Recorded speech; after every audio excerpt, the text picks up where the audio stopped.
What's up, guys? Welcome back to the channel. So in this video, I'm going to be going over what EMA do I use. I get this question asked so many times and I've answered it many times. So you know what? Look, for those of you guys that want to know what EMA I use, there it is. Boom. 50 EMA. Go ahead. You guys can, take it, run with it, do whatever you want. If you guys want to know exactly how I use it, how I make money off it, and how I use it to, not only catch trades, but how to add positions, make sure to watch the video to the end. I'm literally going to be showing you guys how I use the EMA. Obviously, I could only show you guys so much in a 10, or however long this video is going to be, but I'm going to be showing you guys the main basis of how I use my EMA, because without it, you would have, no foundation. I'm going to set the foundation for you guys. So if you guys want to know how I use it, make sure to watch the video to the end. If you guys don't, that's the EMA right there, right? Well, with that being said, I have a little announcement. I'm doing another account flip. I've done many 100 to 2,000. I've done 1,000 to I think 4, 5, 6,000. I'm doing $100 to 5,000, right? So I'm just gonna pop it up on the screen right now, exactly what I'm looking at, so you guys can see this is a $131 account currently right now.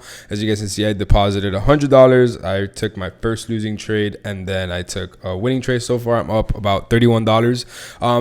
I'm going to be doing what nobody has done, and that's giving you guys the credentials. Literally, I'm going to be putting the credentials right here or right here, wherever it is on the screen.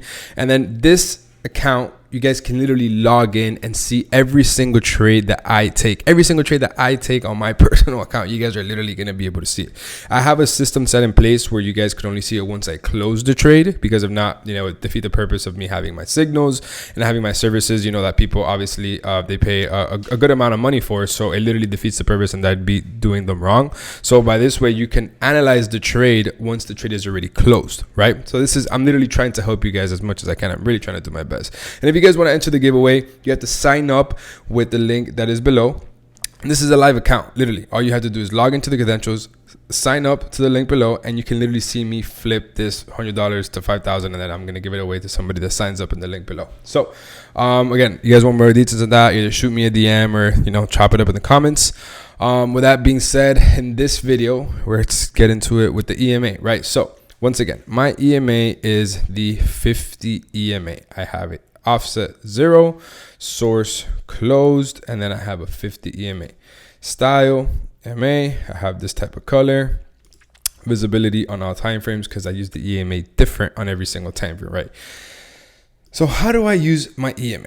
The magical mystery question, right? Well, first of all, you need to know what the hell is the EMA, first of all, right? So first of all, the EMA is a dynamic support and resistance, right? It is just like regular support and resistance. As you can tell, this is a level of support that is used as resistance, and as you can move this here, this is a level of support that is used as resistance, and this and this right here is a level of support being used as resistance. So now, what is the EMA? It is exactly the same thing. The only difference is that it moves based off of previous price data, right? So obviously EMAs are always laggy because it has to move after price already moved. So it's using the data to create the line, however it's going to do it, right? I use it as support and resistance. So for example, let's say I'm looking to sell. This is just a random example. I literally get on here. I don't stage any of this stuff. I just get on here and I just, look at the chart, get the ideas, and I just chop it up, right? So as you can see here, we have a beautiful double top. What do we have here? We then have a break of structure. We then retest, and then we head to the downside. So now what do we have here? We then have bearish structure. We have a break and then a retest. We retest structure, sell, retest structure, and then we sell. But what do we have here as well? We're retesting structure and as well as the EMA. So this is an added confluence to short, because we are now retesting the daily EMA and retesting daily structure.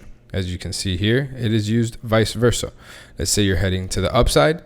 As you can see, you have high, higher low, higher high. You are now retesting structure along with the EMA. As you can see, the main important thing of this is the structure, the previous level of resistance being used as support. So now we're retesting the level of resistance, support, and the EMA. So I use the EMA as an added confluence. I won't take a trade because it hasn't touched the EMA, or because it's too far, it's too close. For example, this trade right here, the same thing.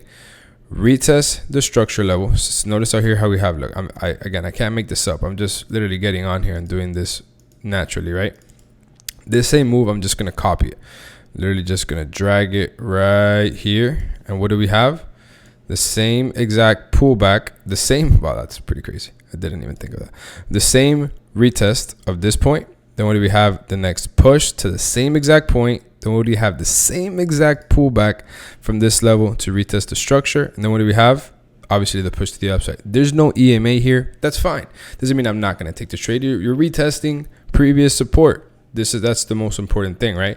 So again, notice how I can't make that up. I literally grabbed it from right here and then right here. The only difference between this move and this move is that here it's retesting the EMA and then here it's not. That doesn't mean you're not going to take the trade here because it's not retesting the EMA. But that's why you go down to the lower time frames, such as the 4 hour, 2 hour, 1 hour, right? So let's zoom in into this area right here. So to where we say that it's not retesting the EMA. I can almost guarantee you that on the lower time frames, such as the 4 hour, what do you then have? A retest of the EMA. Notice daily time frame, no retest of the EMA. Notice how the EMA is way over here. So what do? You go down to a lower time frame to see. So this is where we're looking to go long at the retest of the structure level. So when we go down to the 4 hour, what do we have? Boom, a retest of the 4 hour EMA, 4 hour bullish engulfing, and then that's pretty much gone. If we go down to the 2 hour, 1 hour, let's see what do we have. We then have a bullish engulfing retest above of the EMA. So same way how the EMA is used as a dynamic support, right? Let me go back out to the daily. Same way how the EMA is used as a dynamic support when above. Notice how here we use it as support when above, as resistance when under, as support when above. Notice how it's used as support through here. Notice how it's used as resistance when under, and then it's used as support when above. Same thing happens on the lower time frames, and it's just the only difference between that and the higher time frames that obviously it switches a lot faster. So notice here how it is above while we're trending bullish, and then once we start trending bearish, you notice how it goes under, and right when we go bullish again, we start going above it again. When we go bearish, we go under. When we break, we go above. But the main thing about the EMA is an added confluence. This is an example right here.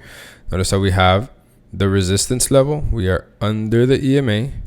Under the EMA, what do? We break above, retest structure, and then the EMA, and then go.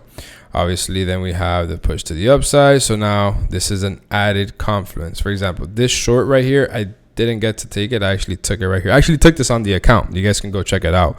We log into the credentials. I took this trade. You notice here how we have the retest of the daily structure, but when you go down to the 4 hour, 2 hour, there's no EMA. But when you go down to the 1 hour, notice how we got the rejection here. So this was an added confluences onto the reason why I took the trade. I won't take a trade if it doesn't or it does hit the EMA. I'm not going to base my trades simply because of an EMA. Notice how it's laggy. I care more about support and resistance. To me, it just makes more sense, and the confluences are going to be more in your favor. So I would use for beginners, right? This is obviously part one. If you guys want to see part two of kind of how I use my EMA a little bit more into depth with my strategy, I mean, drop a comment. Let me know what you guys think. If this video was even simple, right? Because I just want to show you guys how it's a dynamic support and resistance, right? We don't simply trade off of the EMA. You got to have the trend in your favor. And then if you're above the EMA, it's an added reason to take the trade. That's the foundation of it, right? There's obviously a lot more that goes into it. If you guys want to see more of that, make sure to leave a comment. Let me know what you guys think. But this is like a little introduction to it. And if you guys found great value in it, I hope you guys enjoyed it. I really do think this is a start to the EMA. So I just been getting so many comments about it. And people get very confused, I believe. And I just wanted to kind of clear the air about it, kind of how I use it. If I could literally trade without it. Like, you could do this to me right now and this won't affect my trading at all. Because again, notice how we go back out to the daily time frame and this trade still makes sense right here. Notice how this is still retesting structure to go long, and then notice here how this is still retesting structure to go long. Like, everything still makes perfect sense to me. Notice how this trade right here, it still has support resistance, then we have support resistance. Like, I'm still taking the trade. Just the EMA is just something that adds confluence to it, obviously, but it helps a lot. So like I said, thank you guys for watching the video to the end. Make sure to log into those credentials. If you guys want to enter the giveaway, sign up to the link below. And literally, Athens markets, like, their spreads, bro, like nobody's ever seen before. Like, their spreads are literally like never seen. When you guys log into the credentials, you guys will see. So with that being said, thank you guys for watching the video all the way to the end, and I will see you guys in next week's video.